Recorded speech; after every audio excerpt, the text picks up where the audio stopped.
Well, here we are at our first Making Waves podcast in anticipation of the Defence and Security Show in Halifax, Nova Scotia. And we're on the Dartmouth side of Halifax right now, right in front of Cove Oceans. Pretty exciting place to be. A lot of cool things happening in that building and indeed in that whole industry right now. And we're certainly excited to have the Executive Director of DEFSEC with us here today to tell us a little bit about the show. But before we get into that, why don't you go ahead and introduce yourself? Sure. And first of all, thank you for the ambiance and the horns and everything. Well, we brought the fog. We think no fog in St. John's, right? None. So we thought we'd have some here for you.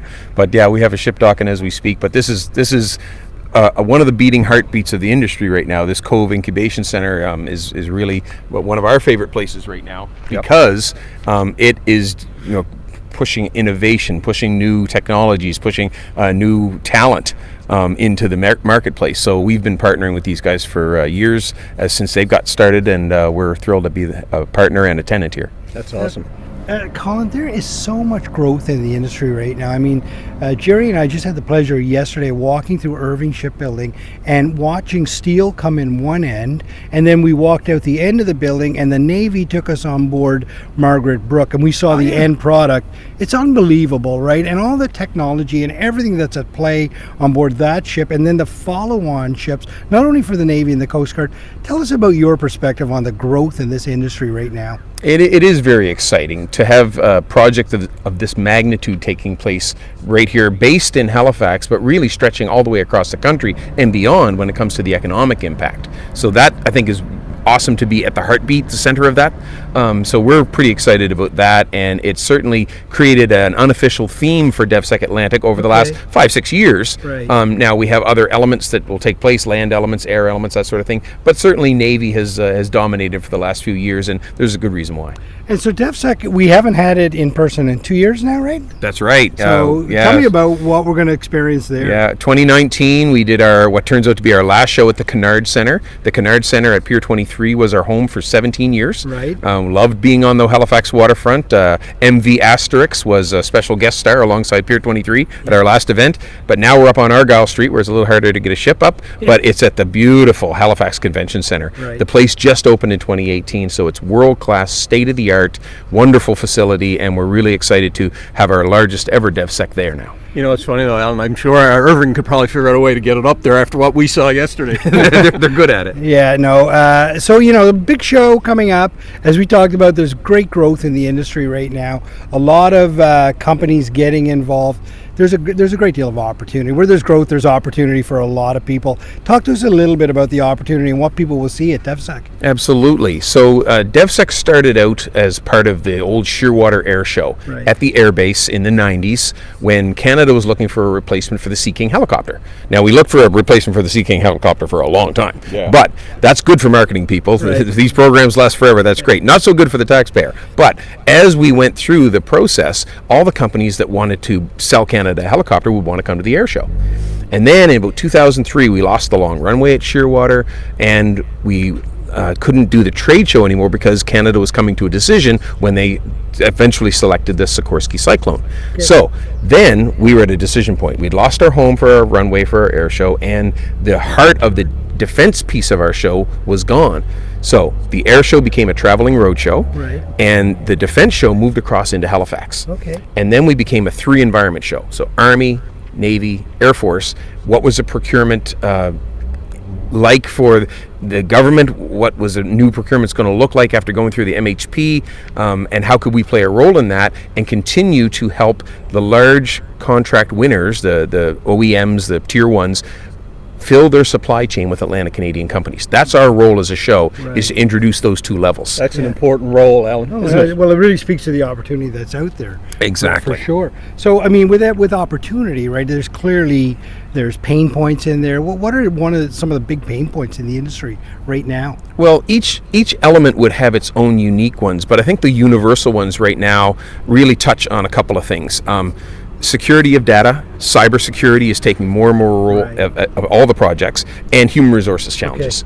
So if a small company from Atlantic, Canada gets into the supply chain of one of these large procurements, how do they then get the talent to be able to ramp up and be able to supply what they promised to deliver? And everybody is faced that same challenge right now, whether you're a big company with 10,000 employees or a smaller one with 25. Right. Well, but what's interesting about what's going on in this particular industry right now is there's a long runway. I mean, when we talk about procuring ships, we're not talking 3, 4, 5 years. We're talking 10, 15, 20, 30 years. It's generational. Right? So there's a lot of opportunity to bring in that talent and grow the expertise here in Canada. Would you agree? Absolutely. And that's why for the last several years at DEFSEC, what we've been doing on the last afternoon of the event is we've been bringing Nova Scotia Community College, Dalhousie University, UPEI, Acadia has been down, and they've brought graduating or graduated students in the STEM fields into the event.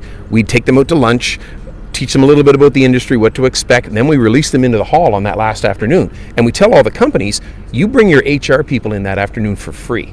And you create that connection between this young talent that doesn't want to move to Ontario, doesn't want to move to the States, doesn't want to move to Alberta. You want to keep them here, okay? And you show them what's available in this industry. And that's been a really cool piece. Where were you when I was starting my career? I didn't get that out west. I didn't get that opportunity. Well, I hope a bunch of university students and community college students see this, right? Yes. And understand that there is a lot of opportunity in this industry right now, and HR is a challenge. So we need to foster that deeper relationships with our academic institutions. But I love that collaboration between government, academia, and indeed industry, because that rising, like if we succeed on one of those fronts, we all succeed together. Well, it's critical to improve the procurement process as we go along. Yeah, you say where has it come since the 80s, where has it come since the 90s, and the constant improvement is what everybody's into, and you need to be. But collaboration and communication is the key to getting that started. So when government talks to industry, when academia has a chance to commercialize their research and development, and government gets involved in solving the problems, and industry brings that commercialized piece to the table, then everybody's working together. And that's what we try to create here at DEVSEC, because we got this unique situation where we're introducing the primes to the SMEs, but at the same time we're bringing in the academics. And what we have here in Halifax and Atlantic Canada in particular is the home of Canada's Navy on the East Coast, and 2 really big air bases, and the largest Army training base in the Commonwealth. So we've got all 3 elements of end users of the products that will attend the show.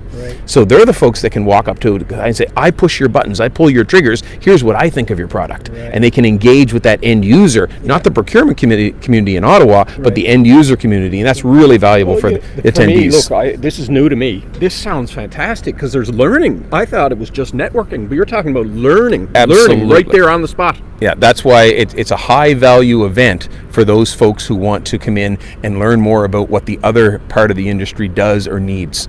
Wow. It's unbelievable, right? And you tapped on the word procurement, and we want the government, we want our navies, our coast guards, our other aspects of the military to have the latest and greatest equipment. We need them to have the best possible at the right time. Speak a little bit about how the procurement cycle, how DEFSEC feeds into that and helps that cycle. Well, beyond the end user of the product and the producer of the product in the industry piece, the other facilitators, we'll call them, are folks from PSPC, folks from ISED, folks from Global Affairs Canada, all these other government departments. They take care of the contracting, they take care of the value proposition for the evaluation of the procurements, all those types of things. They're there too, and they're offering these SMEs expertise in how to do a good value proposition. We do education pieces on that, or you can have one-on-ones with your government people. There's actually a Government of Canada pavilion where ACOA is right beside PSPC, is right beside ISED, right beside D&DID's booth, and so they're all there saying, oh, you don't want to talk to me, but the guys next door can help you. And so they help each other that way, and so it's a learning experience, and the government is right there on site to be able to help not just the D&D as the end user, but all the folks in the procurement process. Colin, it's clear that you've put all the right people in the room at DEFSEC. We're hoping. Right? You've got all the right people in the rooms. you're making waves, and we talk about, and we mentioned it on the Making Waves podcast, that a rising tide floats all boats indeed. I would say that DEFSEC right now is the tide coming in, because all of these players are in the room at the right time. What's your final pitch for DEFSEC? Well, I think that if people want to have the opportunity to learn about the industry from the entry level, we've got that for you. If you want to talk to experienced players, they're there.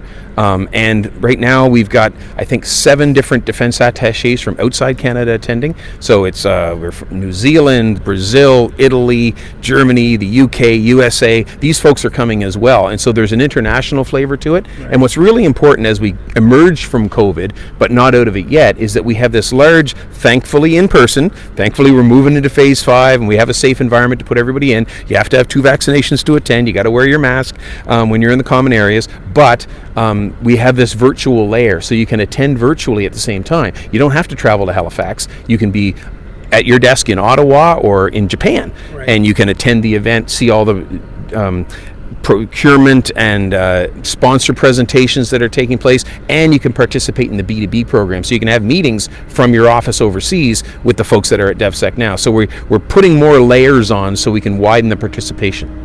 Well, I have to tell you that first edition of the Making Waves podcast, and very exciting times to be leading into an in-person DEFSEC show in Halifax, Nova Scotia.